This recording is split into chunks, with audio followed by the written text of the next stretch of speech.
आज की वीडियो में हम करने वाले हैं class 9 chapter 6 lines and angles.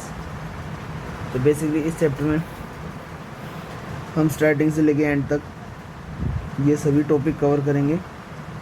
Line segment, रे, angle, collinear, non collinear points, types of angles जो होते हैं, कुछ प्रॉपर्टीज जैसे लीनियर पे axiom, vertically opposite angle, parallel lines और उससे जुड़े एंगल्स का कंसेप्ट, ट्रायंगल की प्रॉपर्टी जैसे एंगल सम प्रॉपर्टी और एक्सटीरियर एंगल प्रॉपर्टी।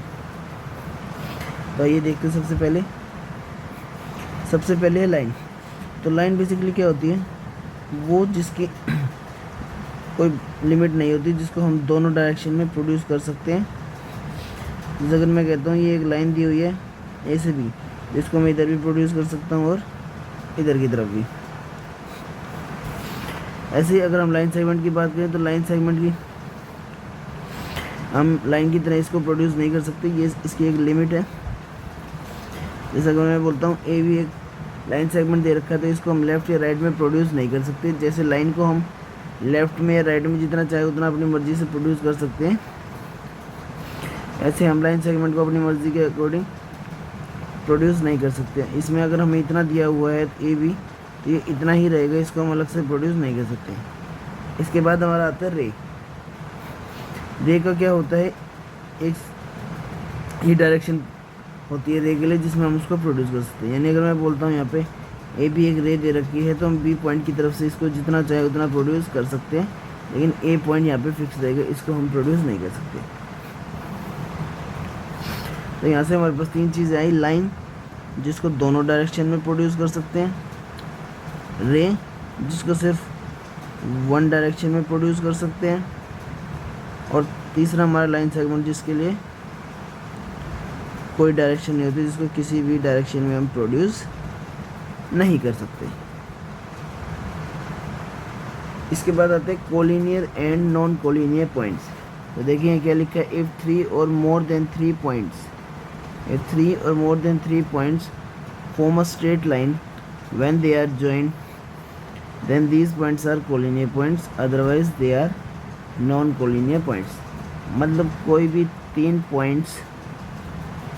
या तीन से ज़्यादा points when if three or more than three points form a straight line, that means तीन या तीन से ज़्यादा पॉइंट अगर हम ज्वाइन करते हैं और ज्वाइन करने पे स्ट्रेट लाइन बन रही है, जैसे यहाँ तीन पॉइंट दे रखे थे ए बी सी, तो मैंने तीनों को ज्वाइन किया तो यहाँ से एक स्ट्रेट लाइन आई। तो ऐसे पॉइंट जिनको ज्वाइन करने पे स्ट्रेट लाइन बने, तो ऐसे पॉइंट्स को हम क्या बोलेंगे, कोलिनियर। और सपोज हमारा कुछ इस तरीके से दे रखा होता, तो इन दोनों को ज्वाइन कर रहे हैं और फिर तीसरे को ज्वाइन किया तो ये लाइन हमारी स्ट्रेट लाइन नहीं आई, तो इन पॉइंट्स को हम क्या बोलेंगे, नॉन कोलिनियर पॉइंट्स। तो तीन या तीन से ज़्यादा पॉइंट्स को ज्वाइन करने पे स्ट्रेट लाइन बनती है तो वो हमारे कोलिनियर कहलाएंगे, और अगर स्ट्रेट लाइन नहीं बन रही है तो वो हमारे नॉन कोलिनियर पॉइंट्स होंगे। और तीन पॉइंट इसलिए क्योंकि हम अगर किन्हीं भी दो पॉइंट को ज्वाइन करते हैं तो हमेशा ज्वाइन करने पे लाइन स्ट्रेट बनेगी, इसलिए मिनिमम रिक्वायरमेंट 3 की है। कम से कम 3 पॉइंट्स ज्वाइन करने पे स्ट्रेट लाइन बन रही है तो वो कोलिनियर कहलाएंगे, अदरवाइज नॉन कोलिनियर। अब इसके बाद आती है फॉर्मेशन ऑफ एंगल। कोई भी एंगल कब बनता है, an angle is found when two rays originate from the same end point, the rays making an angle are called arms of the angle and the end point is called vertex of the angle. मतलब कोई भी angle कब बनेगा, जब कोई दो raise, suppose ये एक रे है ओ ए और इसी पॉइंट से एक और रे बनी ओ बी, तो ये सेम एंड पॉइंट से रे निकली है ओ ए ओ बी, दोनों रेज जो है ओ पॉइंट से निकली। जब इस तरह से कोई दो रेज जो है एक ही पॉइंट से निकलेंगी तो वहाँ पे जो बनेगा वो हमारा क्या होगा, एंगल। और यहाँ पे ये हमारा एंगल है और ओ ए और ओ बी जो है, ओ ए और ओ बी जो है वो इस एंगल की आर्म्स कहलाएंगे। अब जो एंगल है वो इस पॉइंट पे बना हुआ है तो ये हमारा कहलाएगा एंगल का वर्टेक्स। अब ये हमारा एंगल का वर्टेक्स है और ओ ए और ओ बी हमारी आर्म्स है। अब किसी भी एंगल की नेमिंग कैसे होती है, जैसे अगर यहाँ पे हमारा दे रखा है ओ ए ओ बी, तो इसको हम किस तरीके से लिखेंगे, जिन रे से मिलके वो बना हुआ है वो कंप्लीट आ जाएगा यहाँ से। जैसे अगर या तो हम ए से बी की तरफ जाएंगे या बी से ए की तरफ। इसे इसको हम लिख सकते हैं एंगल ए ओ बी। तो ए से बी की तरफ गए, नहीं तो बी ओ ए, ये दोनों हम लिख सकते हैं। लेकिन मोस्टली हम जो अपने कंफर्टेबिलिटी के हिसाब से जिस पॉइंट पे एंगल, जिस वर्टेक्स पे एंगल बना हुआ है, सिंपली उस वर्टेक्स को भी लिख सकते हैं। तो एक तरह से हम ये कह सकते हैं कि ये तीनों तरीके जो हैं सही है एक एंगल की नेमिंग करने के लिए। तो ये हो गया हमारा एंगल। अब इसके टाइप्स ऑफ एंगल की बात करें। एंगल कई तरह के होते हैं, जिनमें सबसे पहले हमारा एक्यूट एंगल। तो कोई भी एंगल एक्यूट एंगल कब कहलाएगा? जब वो 0 डिग्री से बड़ा हो और 90 से छोटा। वो सभी एंगल जो 0 से बड़े और 90 से छोटे हैं वो सभी एक्यूट एंगल कहलाएंगे। यानी 1 डिग्री 2 डिग्री से लेके अप टू 89 डिग्री के बीच जितने एंगल आते हैं, ये सभी एंगल हमारे एक्यूट एंगल होते हैं। 0 डिग्री कोई एंगल नहीं होता, क्योंकि जिसकी वैल्यू 0 होगी वो एंगल एग्जिस्ट ही नहीं करेगा। तो 1 से लेके 89 तक जितने एंगल हैं वो सभी एक्यूट एंगल आएंगे। इसके बाद अगर कोई एंगल 90 डिग्री का दे रखा है तो हम उस एंगल को राइट एंगल बोलते हैं। अगर 90 डिग्री है तो वो एंगल हमारा राइट एंगल कहलाएगा। इसके बाद ऑब्ट्यूज, यानी वो एंगल जो 90 डिग्री से तो बड़ा हो लेकिन 180 से छोटा। दैट मीन्स 91 डिग्री से लेके 179 डिग्री तक जितने भी एंगल आएंगे वो सभी ऑब्ट्यूज की कैटेगरी में आएंगे, यानी 90 से बड़े और 180 से छोटे। अब इसके बाद हमारा 180 डिग्री। तो 180 डिग्री बेसिकली क्या होता है? एक स्ट्रेट एंगल होता है। 180 डिग्री हमारा क्या होगा? Straight angle.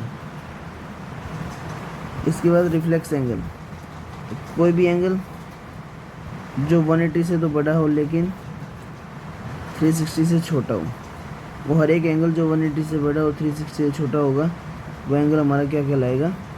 Reflex angle. और इसके बाद 360 डिग्री कंप्लीट। तो यहाँ पे 360 डिग्री कंप्लीट हो गया, तो कोई भी एंगल जो 360 डिग्री का होगा वो कंप्लीट एंगल कहलाएगा।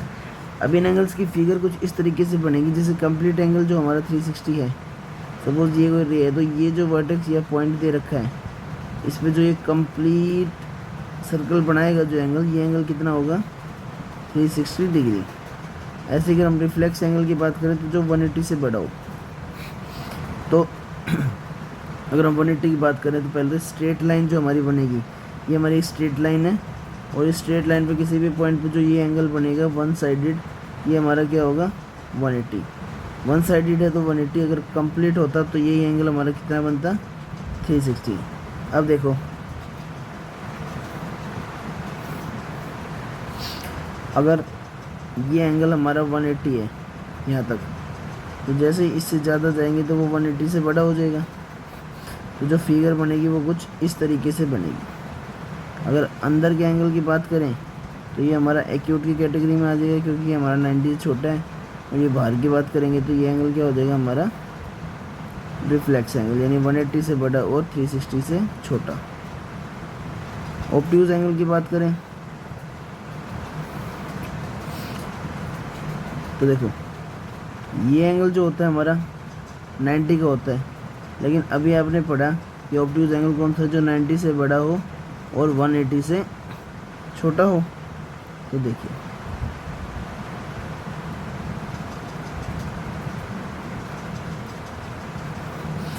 ये हमारा 90 का एंगल इतना बनेगा, लेकिन अगर इसको थोड़ा सा, इस एंगल को थोड़ा सा और बड़ा लेके चलें तो हमारा कुछ इस तरीके से फिगर बनेगी। तो ये हमारी क्या आ जाएगी? ऑब्ट्यूज एंगल की कैटेगरी में। एक्यूट एंगल की बात करें तो ये हमारा 90 का होता है, ये हमारा 90 डिग्री का एंगल बनेगा, यानी राइट एंगल। और इससे अगर छोटा ले लें थोड़ा सा भी तो वो हमारा क्या हो जाएगा? Acute angle. तो आपसे ये नहीं पूछा जाएगा कि ऐसे एक्यूट एंगल की फिगर बनती है, एक्यूट एंगल कौन से होते हैं, बट जब हम क्वेश्चंस करेंगे तो उसके लिए हमें टाइप्स ऑफ एंगल्स पता होने चाहिए। तो आगे देखते हैं। इसके बाद आता है हमारा कॉम्प्लीमेंट्री एंगल्स। तो कॉम्प्लीमेंट्री एंगल्स आपने 8th क्लास में ही पढ़े। कोई भी ऐसे दो एंगल जिनका मिलके सम कितना आए 90 डिग्री, कोई भी दो एंगल जो मिलके कितना सम बनाए 90 डिग्री बनाए, ऐसे दो एंगल्स को हम बोलते हैं कॉम्प्लीमेंट्री एंगल्स। फॉर एग्जांपल ये कोई एंगल दिया हुआ है हमें ए ओ बी, और इस तरीके से यहाँ पे एक लाइन जा रही है, ये एंगल दे रखा है हमें 60 डिग्री और ये एंगल 30 डिग्री। तो यहाँ पे देखो ये वाला जो एंगल है, एंगल ए ओ और यहाँ से सी, angle A O C plus यहाँ से बी ओ सी और एंगल बी ओ सी, इन दोनों एंगल का सम करते हैं अगर हम, तो कितना आता है 60 डिग्री प्लस 30 डिग्री यानी 90 डिग्री। तो हम कह सकते हैं इन दोनों एंगल का सम अगर 90 आ रहा है, दैट मीन्स ये दोनों एंगल कैसे एंगल होंगे हमारे कॉम्प्लीमेंट्री एंगल्स। और इसके बाद सप्लीमेंट्री एंगल, जैसे कॉम्प्लीमेंट्री एंगल्स में सम 90 होता है, इसी तरह से सप्लीमेंट्री एंगल्स में सम 180 होगा। कोई भी दो एंगल जिनका सम 180 आ गया, उन एंगल्स को हम सप्लीमेंट्री एंगल बोल सकते हैं। सपोज़ इस तरीके से हमें दिया हुआ है, ये एंगल हमें दे रखा है 110 डिग्री और ये एंगल हमें दे रखा है 70 डिग्री। तो यहाँ अगर हम ऐड करके देखें 110 एंड 70, दोनों का सम कितना आ रहा है 180। तो हम ये कह सकते हैं कि ये दोनों एंगल जो हैं सप्लीमेंट्री एंगल होंगे। तो कोई भी दो एंगल जिनका सम 90 आ जाए वो हमारे कॉम्प्लीमेंट्री एंगल, और अगर उनका सम 180 है तो वो हमारे सप्लीमेंट्री एंगल्स। तो ये आगे देखते हैं। इसके बाद आता है हमारा एडजेसेंट एंगल्स। तो कोई एक ही पॉइंट पे, एक ही वर्टेक्स पे अगर एक से ज़्यादा एंगल बन रहे हैं तो वहाँ पे एडजेसेंट एंगल बनते हैं। लेकिन एडजेसेंट एंगल के लिए कंडीशन क्या है वो देखिए, two angles are adjacent if they have a common vertex, a common arm, their non-common arms are on different side of the common arm। तो ये तीन कंडीशन है, मतलब जो दो एंगल हम एडजेसेंट दिखा रहे हैं उन दोनों में कॉमन वर्टेक्स होना चाहिए, एक आर्म कॉमन होनी चाहिए, और उनके जो नॉन कॉमन आर्म्स है वो कॉमन आर्म की अलग अलग साइड में होना चाहिए। तो ये देखते हैं, जैसे यहाँ एक एंगल बन रहा है ए बी डी, ये ले लेते हैं ए बी डी। और अगर इस पूरे एंगल की बात करें, अभी हमने ये एंगल लिया सिर्फ, अब हम पूरे एंगल की बात करें तो एंगल ए बी सी, तो इनमें एक कॉमन आ रहा है ए बी, ये कॉमन रे हो गई, वर्टेक्स भी कॉमन हो गया बी पॉइंट पे। लेकिन जो इनकी नॉन कॉमन रे बची बी डी और बी सी, ये तो डिफरेंट साइड में नहीं आ रही, ये हमारी कॉमन आर्म है और ये दोनों इसके राइट साइड में आ रही है। लेकिन अभी हमने पढ़ा कि ये दोनों हमेशा डिफरेंट साइड पे होनी चाहिए, तो ये तो हमारे एडजस्टेंट नहीं हुए। अगर हम एंगल दें ए बी डी और एंगल सी बी डी, तो ध्यान से देखो, एक ये एंगल एक ये एंगल, इन दोनों में एक कॉमन रे आ रही है बी डी, बी पॉइंट भी कॉमन है जिस पे एंगल बन रहे हैं, और एक आर्म है बी सी जो राइट साइड में है, और एक आर्म है बी ए जो लेफ्ट साइड में। तो इन दोनों एंगल में कॉमन वर्टेक्स भी आ रहा है, एक आर्म भी कॉमन आ रही है, और जो नॉन कॉमन आर्म्स है वो अलग अलग साइड है, एक लेफ्ट में एक राइट में। तो हम कह सकते हैं एंगल ए बी डी और सी बी डी जो है कैसे एंगल हैं, एडजेसेंट एंगल्स। तो कोई भी एडजेसेंट एंगल जिनमें कॉमन वर्टेक्स मिल गया और एक रे कॉमन आ गई, और जो नॉन कॉमन रेज हैं वो अलग अलग साइड पे हुई कॉमन रे की, तो उन एंगल्स को हम एडजेसेंट एंगल कहेंगे। इसके बाद लीनियर पेयर ऑफ एंगल्स। देखिए लीनियर पेयर ऑफ एंगल्स क्या होते हैं। अभी हमने एडजेसेंट एंगल के बारे में पढ़ा, ए ओ सी बी, ये दो एंगल एडजेसेंट होंगे। जैसे इसमें हमने ये वाला लिया था, ये और ये एंगल,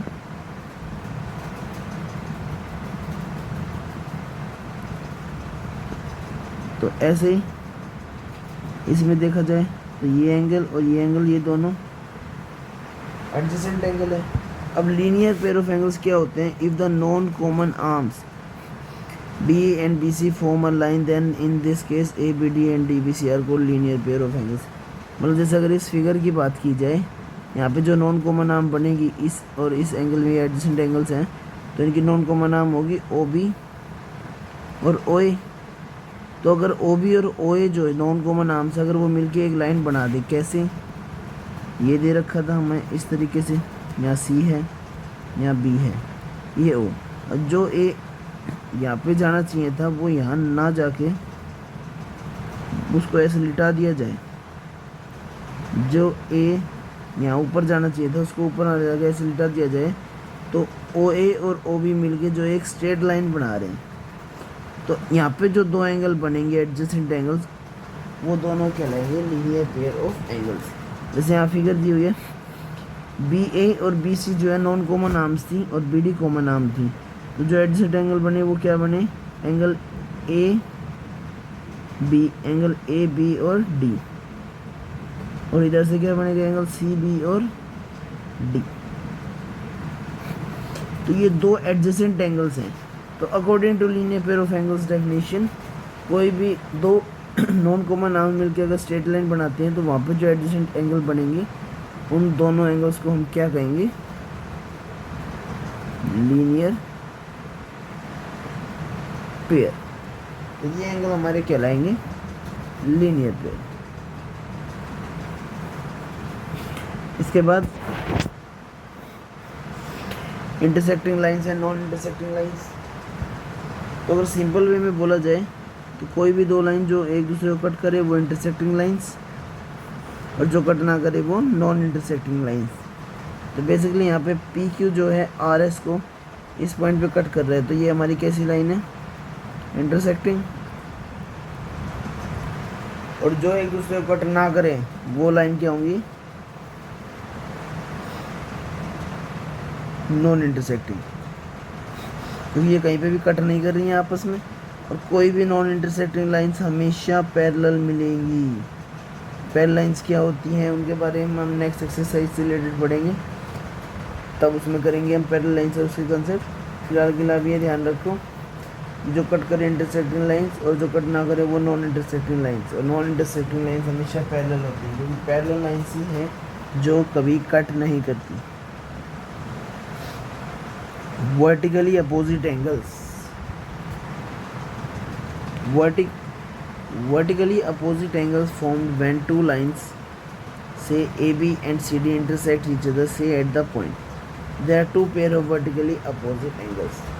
जब कोई दो लाइन इंटरसेक्ट करती है, जो इंटरसेक्शन पॉइंट होता है जिस पॉइंट पर एक दूसरे को कट करेंगी, उस पॉइंट पर जो एंगल बनते हैं आमने सामने, उनको हम बोलते हैं वर्टिकली अपोजिट एंगल्स।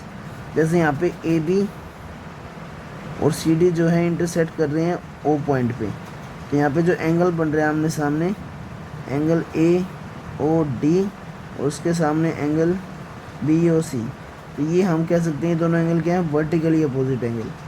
ऐसे ही एंगल AOC और इसके सामने एंगल BOD, तो ये भी क्या है हमारे वर्टिकली अपोजिट एंगल। तो यानी दो लाइन अगर कभी भी इंटरसेक्ट करेगी तो आमने सामने वाले एंगल हमेशा जो है वर्टिकली अपोजिट एंगल होंगे जो बनेंगे हमारे।